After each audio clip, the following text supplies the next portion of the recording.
को मूर्ति रूप में न दिखाकर सिंहासन, चक्र और पद्म चिन्ह जैसे प्रतीकों में दिखाया गया है। गुप्त सम्राट वैष्णव धर्म के समर्थक थे, पर उनके शासन में सांची और कला का विकास हुआ। गुप्त काल में स्तूप के पास कई मंदिर और विहार भी बने।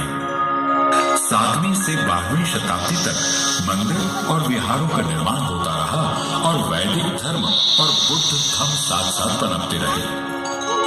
साम्राज्य बदलते रहे, पर सांची बदलती हुई राजनीति से अप्रभावित निरंतर समृद्ध होती रही। 14वीं शताब्दी के बाद सांची वीरान हो गया। सन 1818 में सांची प्रकाश में तब आया जब जनरल टेलर ने सांची के खंडहरों को ढूंढ निकाला। खंडहरों के प्रकाश में आते ही सांची खजानों की खोज करने वाले शिकारियों और उत्साही पर अप्रशिक्षित पुरातत्व शास्त्रियों का शिकार स्थल बन गया। स्मारकों में छिपे रहस्यों को ढूंढने और छिपे खजानों को लूटने की चाह ने सांची के स्मारकों को बड़ा नुकसान पहुंचाया।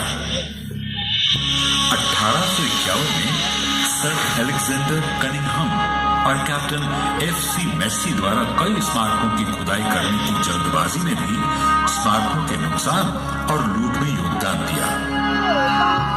हालांकि वे स्तूप क्रमांक 2 और 3 से अस्थि अवशेषों की छोटी छोटी पेटियां पाने में सफल हुए। स्तूप क्रमांक 3 से मिली 2 पेटियों के ढक्कन पर छोटा अभिलेख लिखा था। जो पेटी दक्षिण की ओर थी उस पर लिखा था सारीपुत, यानी सारीपुत के, और जो उत्तर की ओर थी उस पर लिखा था महामोगलांश, यानी महामौदगल्यायन के। यानी अभिलेखों के कारण सारीपुत और मौदगल्यायन के अवशेषों की पहचान हुई। हाँ, दोनों मित्र जन्म में साथ रहे, जीवन में साथ रहे, परिनिर्वाण में साथ रहे और स्तूप में भी साथ साथ रहे। दाएं और बाएं जैसे दोनों बुद्ध के दाएं और बाएं रहा करते थे।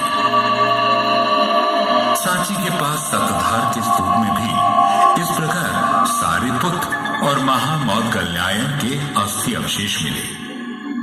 सन 1912 से 1918 तक सर जॉन मार्शल ने व्यवस्थित उत्खनन कर स्तूपों एवं विहारों को सामने लाने एवं वर्तमान स्वरूप में लाने के लिए अथक प्रयास किया।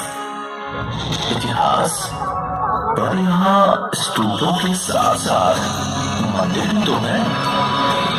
मंदिर भी तो धर्म का ही मार्ग दिखाते हैं वर्तमान, और एक दूसरे के धर्म का आदर करना ही सहिष्णुता है। आज सांची में 3 स्तूपों सहित लगभग 50 स्मारक हैं। इतिहास के अलग अलग कालखंडों में समन्वय और सहिष्णुता, यही तो सांची और भारत का दर्शन है। मेरा कार्य पूरा हुआ, अब मुझे लौटना है वहां जहां बुद्ध और उनके धम्म सेनापति सारीपुत और महामौदगल्यायन तथागत के अग्रशावक और अग्रशाविकाएं धम्मोपासक अपने कदमों के निशान छोड़ गए हैं। मेरा यही संदेश है तुम्हारे लिए और उन सब के लिए जिन तक मेरी आवाज पहुंच रही है।